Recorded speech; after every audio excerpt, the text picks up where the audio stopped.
उनके पास तो वैसे भी बहुत सारे दस्तावेज नहीं होते हैं और पता चला कि वो खेत में काम करने चले गए हैं, आपके बीएलओ वहां पर आ गए उनसे भरवाने के लिए, वो नहीं मिले।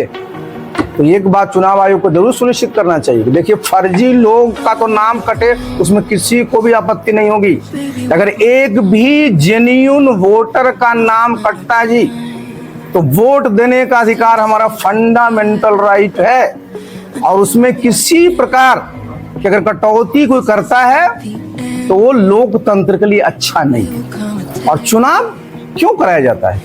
चुनाव की प्रक्रिया जो होती है वो पारदर्शी हो, सब लोग उसमें, सब लोगों को लेवल प्लेइंग फील्ड मिले।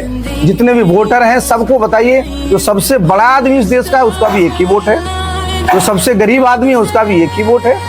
तो भाई सुनिश्चित ये करना चाहिए कि हमारे जितने भी यहाँ वोटर हैं वो बिना किसी परेशानी के, बिना किसी प्रकार का मन में भय हुए अपना वोट डालने जाएं। तो जब बूथ पर जाएं तो ये न कहा जाए कि आपका नाम ही नहीं। उनके पास तो वैसे भी बहुत सारे दस्तावेज नहीं होते हैं और पता चला कि वो खेत में काम करने चले गए हैं, आपके बीएलओ वहां पर आ गए उनसे भरवाने के लिए, वो नहीं मिले।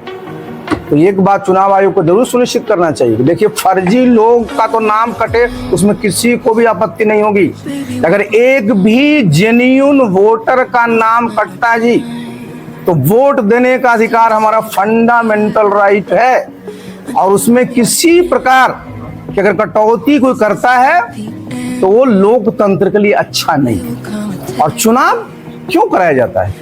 चुनाव की प्रक्रिया जो होती है वो पारदर्शी हो, सब लोग उसमें, सब लोगों को लेवल प्लेइंग फील्ड मिले। जितने भी वोटर हैं सबको बताइए, जो सबसे बड़ा आदमी इस देश का है उसका भी एक ही वोट है, जो सबसे गरीब आदमी है उसका भी एक ही वोट है।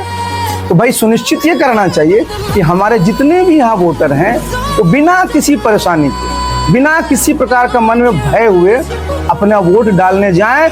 तो जब बूथ पर जाएं तो ये न कहा जाए कि आपका नाम ही नहीं।